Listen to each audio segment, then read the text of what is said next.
Alhamdulillah,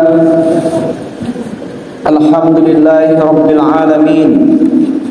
Alhamdulillahilladzi khalaqal insana fi ahsani taqwim wa hadahum ila siratim mustaqim. Ashhadu an la ilaha illallah wahdahu la syarikalah wa ashhadu anna sayyidana Muhammadan abduhu wa rasuluh. Allahumma salli wa sallim wa barik ala sayyidina Muhammad wa ala alihi wa ashabihi wa man tamassaka bid-din wa salaka tariqa hidayah. Amma ba'd. Fa ya ayyuhan nas ittaqullaha haqqa tuqatih wa la tamutunna illa wa antum muslimun. Qala Allah ta'ala fil Qur'anil Karim, A'udzu billahi minasyaitonir rajim. Bismillahirrahmanirrahim. Ya ayyuhallazina amanu kutiba alaikumus syiyam kama kutiba alal ladzina min qablikum la'allakum tattaqun. Wa qala Rasulullah sallallahu alaihi wasallam fil hadis, rubba sha'imin laisa lahu min siyamihi ilal ju' wa rubba qa'imin laisa lahu min qiyamihi ilas sahar. Shadaqallahul azim. Hadirin sidang Jumat yang dimuliakan oleh Allah Subhanahu wa taala. Di atas mimbar yang mulia ini tentu khatib berwasiat kepada diri khatib sendiri dan juga kepada seluruh jamaah agar di dalam hidup kita ini mesti wajib kita berikhtiar zahir dan batin kita, berikhtiar luar dalam untuk menggapai gelar takwa di sisi Allah Subhanahu wa taala. Kemudian di dalam hidup ini kita juga wajib banyak bersyukur kepada Allah Subhanahu wa taala, tetapi syukur dengan syukur yang sempurna, yaitu syukur yang terikat antara hukum qalbi, hukum fi'li dan hukum qauli, yaitu terikat antara syukur yang ada di dalam hati kita, tersambung hati kita kepada Allah, lalu yang di dalam hati itu menzahir di ujung lidah dengan mengucapkan alhamdulillah, lalu kemudian dizahirkan dalam perbuatan kita sehari-hari. Maka mudah-mudahan dengan kita banyak bersyukur kepada Allah Subhanahu wa taala, kita mendapatkan pangkat di sisi Allah Subhanahu wa taala sebagai hamba yang bersyukur. Mudah-mudahan pula dengan banyak bersyukur itu, maka kita diberikan oleh Allah kesehatan zahir batin, sehingga kita diperkenankan oleh Allah untuk bertemu dengan bulan suci Ramadan yang insya Allah sebentar lagi akan menemui kita. Hadirin sidang Jumat yang dimuliakan Allah Subhanahu wa taala, Rajab, Sya'ban, Ramadan. Antara Rajab, Sya'ban dan Ramadan ini punya kaitan yang sangat erat. Bulan Rajab itu adalah bulan yang sangat agung dan mulia. Kenapa?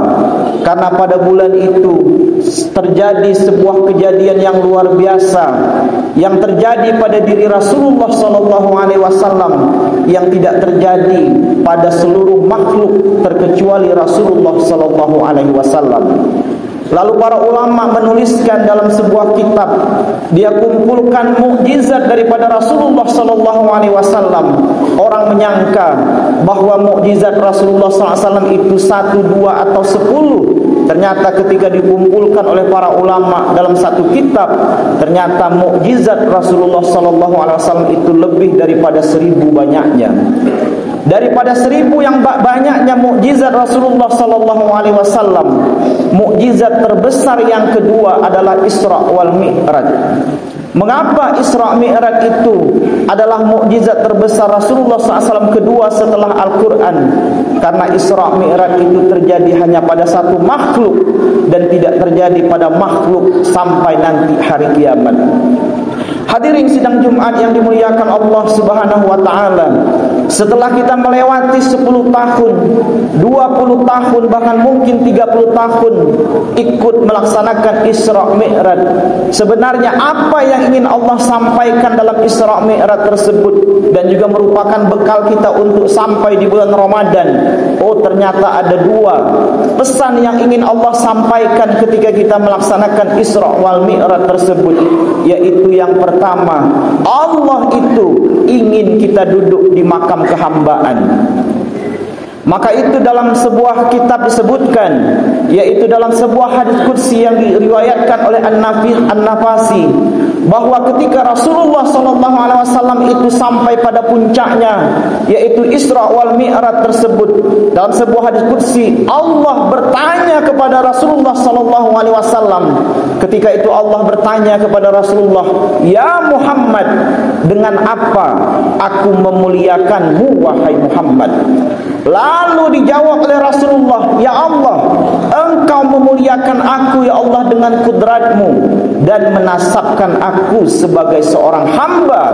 Maka turunlah ayat Al-Quran, "Subhanallazi asra bi abdihi," yaitu maha suci Allah yang memperjalankan hambanya. Hadirin sidang Jumat yang dimuliakan Allah, ternyata keberhasilan Rasulullah SAW itu Isra wal Mi'raj dari Masjidil Haram ke Masjidil Aqsa, lalu menembus 7 lapis langit sampai Sidratul Muntaha, bahkan sampai Al-Mustawa. Ternyata rahasianya ada pada hamba. Maka itu sesungguhnya siapa sebenarnya orang yang dikatakan sebagai seorang hamba? Maka kita lihat, apakah kita ini sudah dianggap sebagai hamba oleh Allah Subhanahu wa taala? Ketika bibir kita mengatakan, "Ya Allah, aku ini hambamu ya Allah," tapi itu pengakuan bibir kita sebagai seorang makhluk. Tapi apakah benar Allah itu sudah ridho ketika kita mengatakan kita ini adalah seorang hamba? Maka itu sebenarnya ukuran kita ini sebagai hamba atau diakui oleh Tuhan sebagai hamba, yaitu ketika kuasa Allah itu sedikit pun tidak tersinggah pada diri kita. Pada pangkat hakikat, pada tingkat hakikat, yaitu sedikit pun jangan sampai kuasa Allah itu tersinggah pada diri kita. Dan pada tingkatan syariat, yaitu mengerjakan seluruh perintah Allah lalu menjauhi seluruh larangannya. Hadirin sidang Jumat yang dimuliakan Allah, mungkin dalam hidup kita melakukan hal-hal yang sepele, yaitu, "Oh, kalau tidak karena aku dulu, Fulan bin Fulan itu tidak akan bisa masuk mengajar di tempat saya. Oh, kalau tidak karena aku dulu, tidak mungkin Fulan itu bisa menikah dengan anak tetangga saya yang cantik jelita. Akulah yang membantu dia, aku inilah orangnya." Maka ketika perasaan mengakui itu ada pada diri kita merasa punya kuasa untuk membantu tetangga kita sehingga dia bisa hidup senang. Kita merasa mampu untuk membantu kawan kita sehingga bisa dapat jodoh. Maka sebenarnya secara hakikatnya kita mencuri kuasa Allah itu tersinggah pada diri kita. Maka ketika kuasa Allah itu kita curi dalam hidup kita, ketika kuasa Allah itu tersinggah pada diri kita, maka secara hakikat tergoreslah kehambaan kita itu kepada Allah Subhanahu wa taala. Maka secara hakikat gugurlah pangkat kehambaan kita itu kepada Allah. Kenapa? Karena kita merasa punya kuasa sendiri. Allah punya kuasa, kita punya kuasa. Maka ada dua kuasa sehingga bertentangan dengan ayat suci Al-Quran, yaitu qul huwallahu ahad, bahwa Allah itu ahad, esa, dia punya kuasa sendiri. Hadirin sidang Jumat yang dimuliakan Allah Subhanahu wa taala, maka pelajaran yang mesti wajib kita terima dan kita pahami pada bulan Rajab ini ketika Rasulullah SAW itu berangkat Isra wal Mi'raj, yaitu pertama, yaitu bahwa Allah itu ingin kita semuanya duduk di makam kehambaan, yaitu duduk di makam la haula wala quwata illa billahil aliyil azim. Ketika kita duduk di makam la haula wala quwata illa billah, maka barulah secara hakikat kita diakui oleh Tuhan sebagai hambanya. Hadirin sidang Jumat yang dimuliakan Allah Subhanahu wa taala. Lalu yang kedua, apa hikmah daripada Isra wal Mi'raj tersebut? Maka hikmahnya adalah ketika Rasulullah sallallahu alaihi wasallam itu Isra Mi'raj, yaitu dari Masjidil Haram ke Masjidil Aqsa, lalu Mi'raj menembus langit. Ketika naik langit pertama bertemu dengan Nabi Adam, menunjukkan bahwa Nabi Muhammad sallallahu alaihi wasallam itu lebih tinggi pangkatnya daripada Nabi Adam. Lalu naik langit kedua bertemu dengan Nabi Isa dan Yahya, menunjukkan bahwa Rasulullah itu lebih tinggi pangkatnya daripada Nabi Isa dan Yahya. Naik tingkat ketiga bertemu Nabi Yusuf, bertemu dengan Nabi Idris, bertemu dengan Nabi Harun. Naik tingkat keenam bertemu dengan Nabi Musa. Naik tingkat ketujuh bertemu dengan Nabi Ibrahim alaihissalam, menunjukkan bahwa Rasulullah itu pangkatnya lebih tinggi daripada Nabi Musa dan Nabi Ibrahim alaihissalam. Lalu ketika sampai di Sidratul Muntaha, saat itu Rasulullah SAW itu berjumpa dengan Allah. Lalu sampai ke tingkat 9, yaitu Al-Mustawa. Saat itulah, disitulah Rasulullah SAW itu menerima perintah solat tersebut. Ketika Rasulullah SAW sampai berjumpa dengan Allah, orang tasawuf menyebutkannya dengan ma'rifat. Ketika Rasulullah SAW itu sampai pada tingkat ma'rifat, lalu menerima perintah solat, Rasulullah SAW itu tidak tinggal di langit. Rasulullah SAW itu tidak bertempat di langit, tapi Rasulullah itu kembali turun ke bumi. Maksudnya adalah Rasulullah SAW itu kembali bersyariat, tetapi syariatnya dengan ma'rifat. Hadirin sidang Jumat yang dimuliakan Allah Subhanahu wa taala. Maka ketika bulan Rajab itu kita diajarkan untuk beribadah dengan ma'rifat, maka ketika masuk di bulan Ramadan pun sama, yaitu memasuki bulan Ramadan itu wajib dengan ma'rifat. Hadirin sidang Jumat yang dimuliakan Allah Subhanahu wa taala. Khatib sering menyebutkan, sungguh jauh berbeda orang yang ibadahnya dengan makrifat dengan orang tidak makrifat. Sebagai contoh, ketika khatib mengatakan api, ketika khatib mengatakan api, satu pun daripada jamaah, satu pun tidak ada yang terbakar, satu pun tidak ada yang panas. Kenapa? Karena khatib menyebutkan namanya api. Tapi ketika tuan-tuan bertemu dengan yang namanya api tersebut, bahkan tidak perlu sebut namanya pun, tuan-tuan akan panas dan terbakar. Kenapa? Karena bertemu dengan yang punya nama api tersebut. Ketika khatib mengatakan harimau, satu pun daripada tuan-tuan tidak ada yang takut, tidak ada yang bergetar. Kenapa? Karena khatib menyebutkan namanya. Tetapi ketika tuan-tuan berjumpa dengan namanya harimau tersebut, bahkan tidak perlu sebut namanya pun, tuan-tuan akan bergetar, akan takut. Kenapa? Karena tuan-tuan berjumpa dengan yang namanya harimau tersebut. Maka itu wajar ada orang yang mengatakan Allah, Allah, la ilaha illallah di lidahnya, tapi sedikit pun tidak ada getaran di dalam hatinya. Kenapa? Karena dia tidak pernah berjumpa dengan nama Allah tersebut. Maka itu dalam kajian ilmu tasawuf, syarat untuk berjumpa dengan Tuhan secara hakikat, yaitu dengan makrifat atau kenal kepada Allah Subhanahu wa taala tersebut. Hadirin sidang Jumat yang dimuliakan Allah Subhanahu wa taala. Maka pelajaran yang mesti kita ambil, mesti kita petik ketika kita berada di bulan Rajab tersebut, lalu masuk di bulan Sya'ban, ingin masuk di bulan Ramadan tersebut, bahwa kita wajib untuk masuk dalam bulan Ramadan itu, pertama adalah wajib duduk di makam kehambaan, buang rasa keakuan kita, yaitu duduk di makam la haula wala quwata illa billah. Lalu yang kedua, ketika kita masuk di bulan Ramadan tersebut, kita wajib berpuasa juga pada tingkat ma'rifat dan berzakat pun pada tingkatan ma'rifat. Maka itu hadirin sidang Jumat yang dimuliakan Allah, para ulama itu bagi orang yang berpuasa itu menjadi 3 golongan, yaitu pertama golongan awam, yang kedua golongan khawas, dan yang ketiga adalah golongan khawasul khawas. Siapa dia golongan awam? Golongan awam itu adalah orang yang ketika masuk di bulan Ramadan itu, dia masuk tanpa ada ilmu.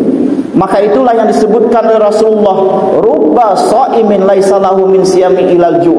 Berapa banyak orang yang berpuasa tapi mereka tidak dapat apa-apa dari puasanya. Kenapa? Karena mereka masuk di bulan Ramadan tersebut, mereka ikut-ikutan tanpa dengan ilmu. Orang puasa, dia ikut puasa. Orang bersahur, dia bersahur. Orang ngajak main domino, dia juga ikut main domino. Orang mengajak berghibah, dia juga ikut berghibah. Orang berbuka, dia juga ikut berbuka. Maka dia masuk pada tingkatan awam, yaitu ketika masuk di bulan Ramadan itu masuk tanpa ilmu.